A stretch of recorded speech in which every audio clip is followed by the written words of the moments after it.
जय जगन्नाथ।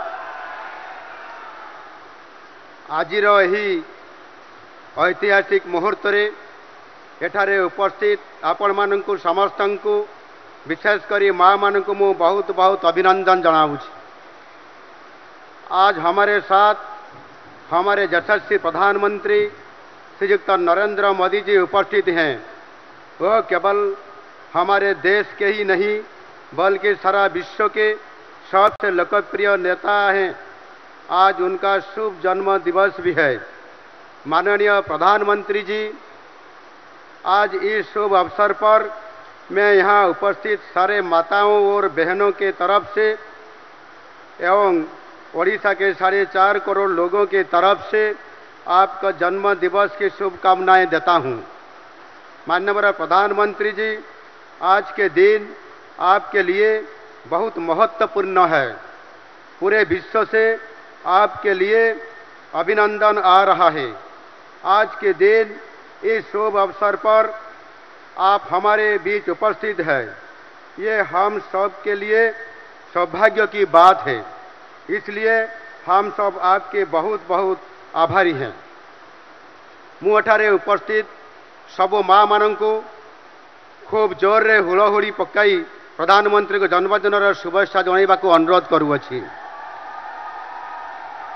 माननीय प्रधानमंत्री श्रीयुक्त नरेंद्र मोदी जी, माननीय राज्यपाल श्रीयुक्त रघुवर दास जी, माननीय केंद्र जनजाति व्यापार मंत्री श्री जुएल ओराम महोदय, माननीय केंद्र शिक्षा मंत्री श्री धर्मेंद्र प्रधान महोदय, माननीय केंद्र महिला और शिशु विकास मंत्री श्रीमती अन्नपूर्णा देवी जी, माननीय उपमुख्यमंत्री श्री कनकवर्धन सिंहदेव महोदय, माननीय उपमुख्यमंत्री श्रीमती प्रभाती परिडा महोदया, माननीय सांसद श्रीमती अपराजिता षडंगी महोदया, माननीय सांसद श्रीमती संगीता सिंहदेव महोदया, माननीय सांसद श्रीमती ममता महंत महोदया, माननीय सांसद श्रीमती मालविका देवी महोदया, माननीय सांसद अनिता प्रियदर्शिनी पट्टनायक महोदया, उपस्थित समस्त नेतृमंडली और विशिष्ट व्यक्तिगण, उपस्थित राज्य सरकार समस्त मंत्री परिषद सदस्यगण, मान्यवर समस्त विधायकगण एवं एठी उपस्थित थिबा समस्त सांसदगण,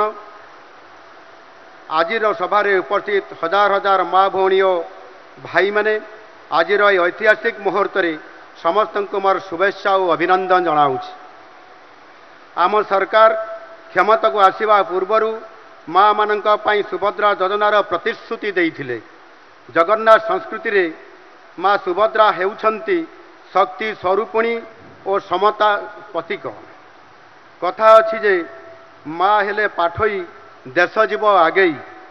ठीक सही परि जने महिला अर्थनैतिक दृष्टि सशक्त और स्वावलंबी हेले परिवार सामाजिक अर्थनैतिक निरापत्ता सुदृढ़ होता है। समानको आर्थिक क्षेत्र में स्वावलंबी करिया पई एवं अर्थनैतिक प्रगति पाई सुजोग प्रदान करने को ओडिशा सरकार आनिछंती एक प्रगतिशील तथा वैप्लविक योजना सुभद्रा।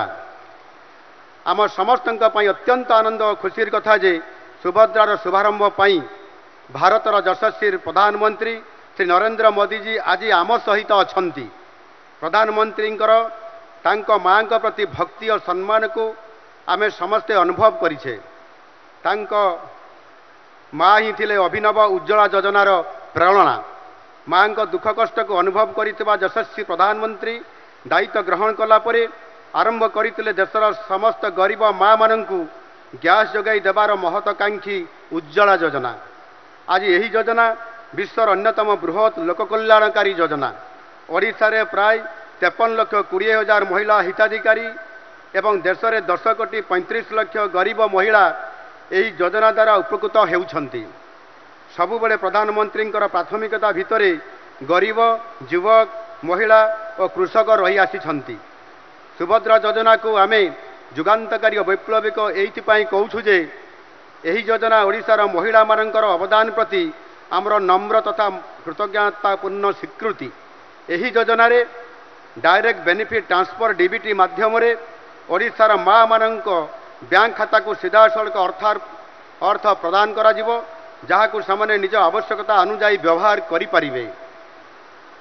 यही अर्थ को सामान्य क्षुद्र व्यवसाय, घरोई उद्योग तथा पिलांक शिक्षा पाए विनियोग करिपारिबे। आम सरकार गठन हेबार प्रथम दिन में कैबिनेट बैठक करी जो 4टी मुख्य प्रतिश्रुति पूरण पाए निष्पत्ति नहीं से सुभद्रा योजना अन्यतम। आम सरकार गठनर 100 दिन मध्य माननीय प्रधानमंत्री जी कर कमल यही योजनार शुभारंभ करी राज्यवासी प्रति आमे आमर प्रतिश्रुति पूरण करुछु। सुभद्रा योजना राज्यर 1 कोटी अधिक माँ एवं भौणी माने उपकृत हेबे। यह आम राज्य पाई सबुठारु बड़ जनहितकारी योजना। आम पाई खूब आनंदर कथा जे यही योजना प्रति माँ मानक मध्य अद्भुतपूर्व उत्साह देखा मिलुछि। सुभद्रा योजना से ही सबू माँ मानक साहाय्य करिवो जो मानक पाखरे अदम्य पाई आग्रह अछि किंतु समानक हाथ में पुंजी नहीं। माँ माने किछि रोजगार करिया पाई इच्छा तो रखती किंतु किभଳି आरंभ करिवे जानि पारु नथिले। सुभद्रा योजना एभଳି माँ मानक समानकर स्वप्न पूरण करिवा पाई साहाय्य करिवो। प्रतिवर्ष 2टी किस्ती रे ओडिशार माँ माने 10,000 टंका पाइबे। यह समानक बैंक खाता रे सीधा सड़क जमा हबो 5 वर्ष रे सर्वमोट 50,000 टंका। आज आपण मानक मु आउ गोटे गुरुत्वपूर्ण विषय सूचना देवाक चाहूँगी। आमर प्रिय प्रधानमंत्री जी दूरदृष्टि संपन्न उद्यम आरंभ होइतबा स्वच्छ भारत मिशन चलित वर्ष 1 दशंधि पूरण करुछि। एही अवसर में सारा देश में स्वच्छता ही सेवा अभियान कार्यकारी करा जाउछि। यह 15 दिन पर्यंत चलिबो। मु सारा राज्यवासी को अनुरोध करुछि जे समस्त स्वच्छता ही सेवा अभियान रे निजको सामिल करी ओडिशा को सारा देशर 1 नंबर करने पाई उद्यम करंतु। माननीय प्रधानमंत्री आज एठारे उपस्थित रही सुभद्रा योजना को ओडिशार महिलांक पाई लोकार्पित करने आम समस्त को विशेष भाव में आनंदित करिछि। तांको मार्गदर्शन रे ओडिशार एक विकसित राज्य हवा पाई यात्रा आरंभ करिछि।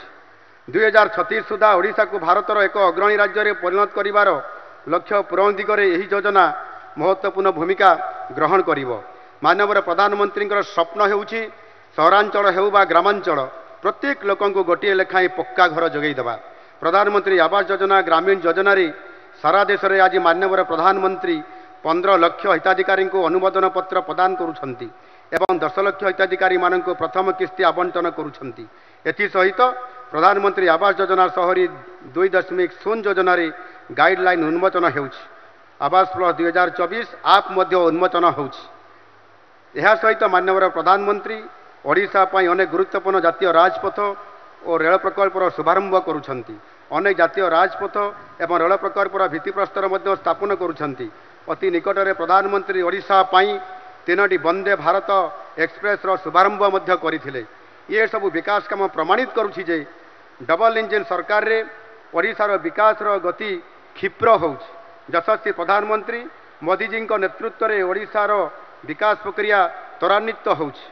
2036 रे जेतेबेले स्वतंत्र ओडिशा गठनर 100 वर्ष पूर्ति पालन हेब सेतेबेले आमर जीएसडीपी $500 बिलियन रे पहुँचब एवं 2027 मसीह यह $1.5 ट्रिलियन रे पहुँचब।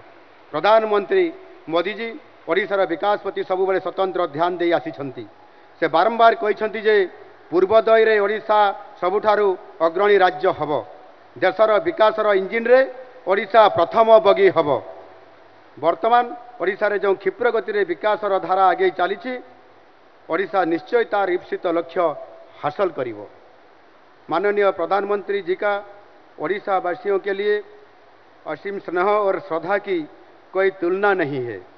मैं 4.5 करोड़ ओडिशा वासियों के तरफ से हमारे प्रिय प्रधानमंत्री जी को हृदय की गहराइयों से कृतज्ञता अर्पण करता हूँ।